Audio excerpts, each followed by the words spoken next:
আমাদের এখানে আমরা দেখলাম হঠাৎ করে জয় শ্রীরাম বলে দুদল মানুষ, তাদের হাতে বিজেপির ঝান্ডা এবং পুরুষ মহিলা নির্বিশেষে তারা একে অপরকে নির্বিচারে মারামারি করছে। পশ্চিমবাংলা এবং গোটা ভারতবর্ষে যে নৈরাজ্যের শাসন, সেই নৈরাজ্যের শাসনের প্রতিচ্ছবি আমরা এখানে দেখলাম। নিজেরা নিজেদেরকে মারছে। জয় শ্রীরাম ধ্বনি আছে, ভারত মাতা কি জয় আছে, বিজেপি জিন্দাবাদ আছে, এবং এই ধ্বনি দিয়ে একজন বিজেপির ঝান্ডাধারী আর একজন বিজেপির ঝান্ডাধারীকে মারছে। এরা নাকি এই রাজ্যটাকে বাঁচায়। কিন্তু এরকম কেন একটা ঠাকুরের কাছে এখানে কি ক্যান্ডিডেট ছিল? দেখুন, যা শুনলাম ক্যান্ডিডেট এসছে। ঠাকুরের কাছে কেন, এই প্রশ্নটা তো আমার মনে হয় যে এদের কাছে জিজ্ঞেস করা উচিত। এরা তো তারা দাবি করে যে এরা ধর্ম এবং ঠাকুরকে নাকি এরা সব লিজ নিয়ে রেখেছে, তারা হচ্ছে ঠিকাদার। সেইখানে ন্যূনতম যে ডেকোরাম মানা উচিত। এই জায়গাটা হচ্ছে চন্দননগরের সবচেয়ে প্রতিষ্ঠিত চাউলপট্টি আদিমাতার মন্দির।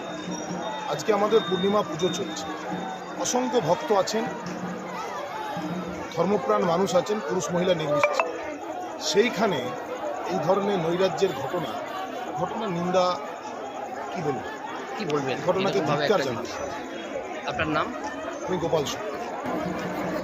আপনি আমি এইখানে আমাদের ট্রাস্টের সদস্য।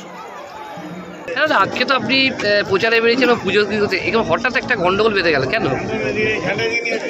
আমি একটা কথাই বলবো, যীশু খ্রিস্টের বাণী, কিন্তু আমি তো হিন্দু, আর আদিমায়ের উপরে আমার চরম বিশ্বাস আছে, চরম ভক্তি আছে।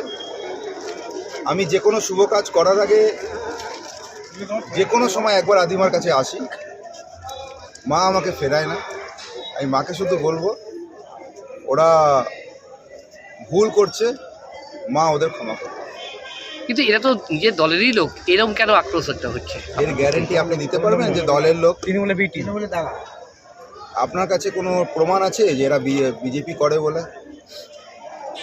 বিজেপি যারা করে তারা প্রকাশ্যে কখনো বিজেপিকে নিয়ে কখনো কোনো মন্তব্য করে না। যারা ভারত মায়ের সন্তান তারা কখনো ভারত মায়ের সন্তানদের বিরুদ্ধে বলে না। কিছু থাকে এদিক ওদিক, তাদের সমস্যা থাকে। মা ক্ষমা করুন। কি চাইছেন আপনি এরকম?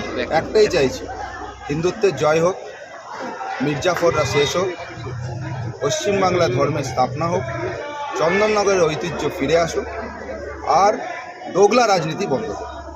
भारत माता की जय, भारत माता की जय।